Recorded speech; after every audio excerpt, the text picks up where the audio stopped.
Good morning.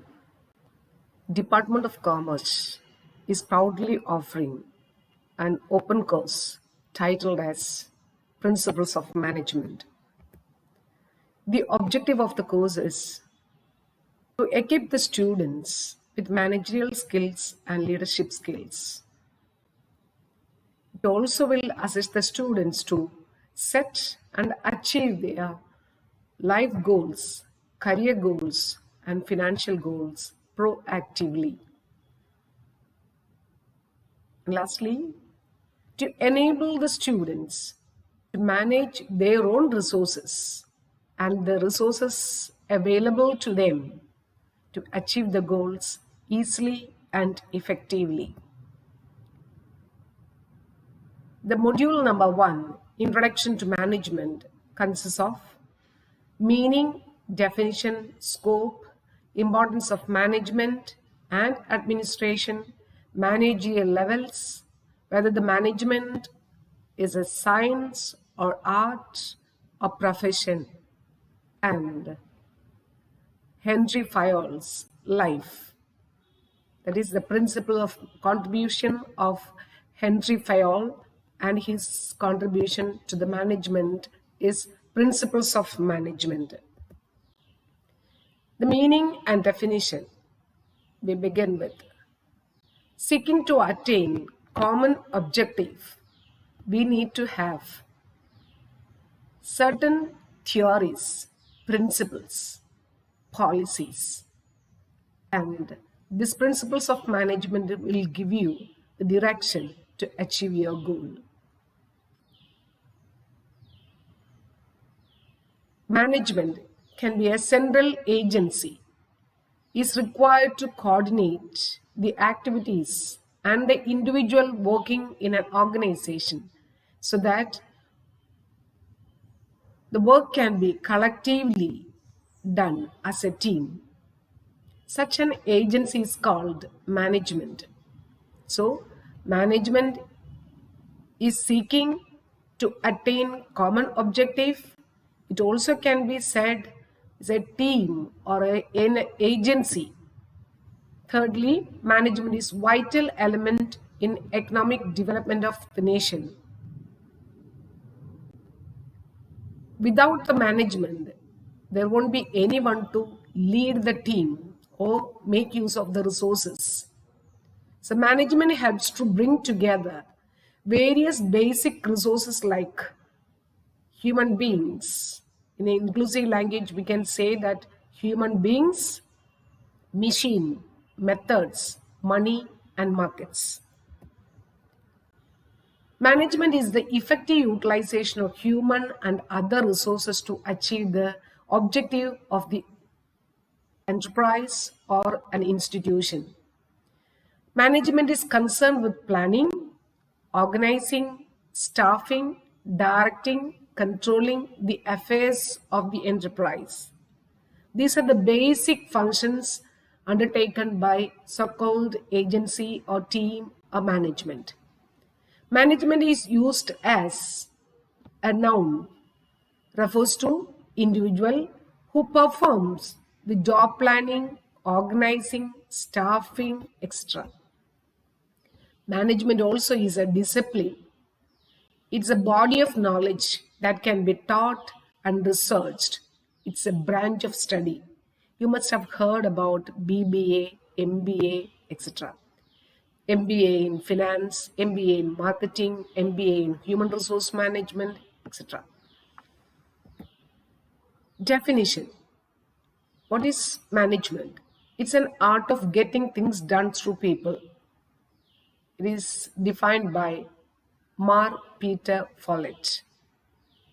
Management also is defined by Peter F. Drucker. It's a multi-purpose organ that manages business, manages managers, manages workers, and the work that the management undertakes.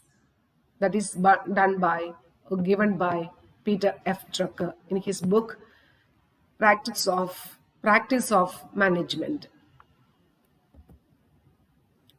Here is the father of principles of management, the 14 principles of management. Even now, it remains as a foundation stone for the building of management. Whatever that you study, you need to study. You need to have the basics of these principles. Its adaptation or development of management is different, but the basic principles are principles of management contributed by Henry Fayol. Peter F. Drucker, widely known thinker in business and management. He is the father of modern management. I would request you to read about Peter F. Drucker, a management guru of our time. His period was 1909 to 2005. The scope of management, the functional area is on one side, and subject matter, the financial management, planning, organizing, staffing, directing, and control. Whatever be the functional area, these functions are present. Human resource management, that also is concerned with planning, organizing the human resources, staffing the human resources, directing the human resources, controlling the human resources. Production management, that is also planning the production, organizing the factors of production, staffing, who will produce it, how to produce it, and how much to produce it. Office management is more wider term. It has to manage the attendance of the employees, staff recruitment, finance, their compensation, the requirements, the layout of the building, etc., etc. Marketing management. When things are being produced, you have to create demand. You have to reach the goods to the destination to satisfy the consumer. Only then a satisfied customer return to you to buy your goods. So marketing management is a very broad area to be discussed with. Financial management, how funds are being procured and utilized for the overall objective of the enterprise. It includes cost control, how much cost has to be for producing a product, how much would be the budget of this particular year or quarter. The next is maintaining the accounts. Here there is a diagram given for explaining the financial management. It begins with estimate the required capital or a fund. Next is the monitoring of financial activities. Third is distributing profits and surplus. Fourth one is allocating and controlling the funds. Next is evaluating and selecting the sources of fund. From where should you find your fund? Determine the capital structure. When you have to start a business, whether it is your own fund that you are going to use or how you are going to raise fund, from which source that you are going to raise funds, etc., all come under this financial management. Next is, HR management. It is about acquisition and utilization of human resources.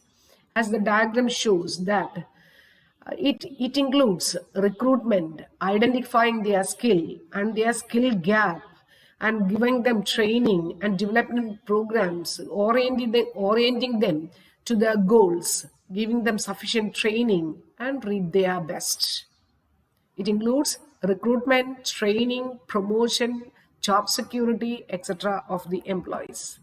Next one is the production management. All the managerial process undertaken in connection with the production, that is planning, organizing, staffing, directing, and controlling. As I told you, all these functions are basic functions which can be applied to all walks of life. Your time management, house management, your finance management, personal finance management, everywhere this management functions are present.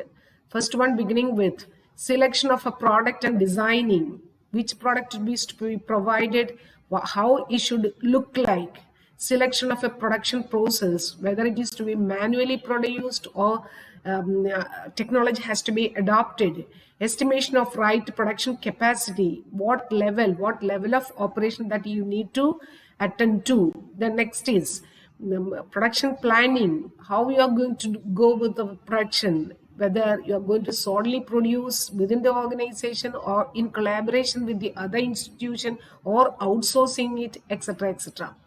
Then the production control, how much you are going to produce. Quality, that production control has to be in alliance with the sales department, how much they are able to sell, how much they are, only then we can determine the level of production. Quality and cost control, what should be the quality, is it should be a superior quality or the export quality, which can be, or it can be produced or sold in the Indian market or outside, etc. All that has to be. Inventory control, how you are going to manage your stock, because as soon as the things are being produced, they are not sold out, it has to be kept and it has to be moved from one place to the other wherever it is needed. So next one is maintaining and replacement of machines. After the long term of production, the equipments and machine gets deteriorated, they has to be replaced. How you are going to do that? Then how you are going to do the scheduling when you get an order or when you foresee a season for your products, how you are going to schedule it? All that come under production management. Next is the office management. Office management, as you see, everything involves in office management. HR management is there, finance and accounts management is, supply chain management, inventory management, fixed asset management, payroll management, how you are going to give the salary, how many are the permanent staff, how many are temporary staff, attendance, how you are going to manage the attendance of the employees, whether biometric equipments are used or what is the system used, or how you are going to manage the leave of the organization when few persons or staff take leave, how do you going to manage your work, daily routine work, etc. All that will be coming under office management. It deals with office layout, how office layout has to be. It should create a healthy ambience for the employees to work. How you are going to recruit your staff and how you are going to place your equipments, it should be based on motion study, etc., etc. How effectively an office should function, there should be certain policies followed in an organization. Even in attending the phone, there are institutions give instructions to the employees that the phone call has to be attended with the second ring. There will be 20 rings in a call. It should be picked up or attended to within the second ring itself. So that should be the style or culture of the organization. So thank you. So we shall also learn to manage ourselves better by applying these principles of management. Thank you.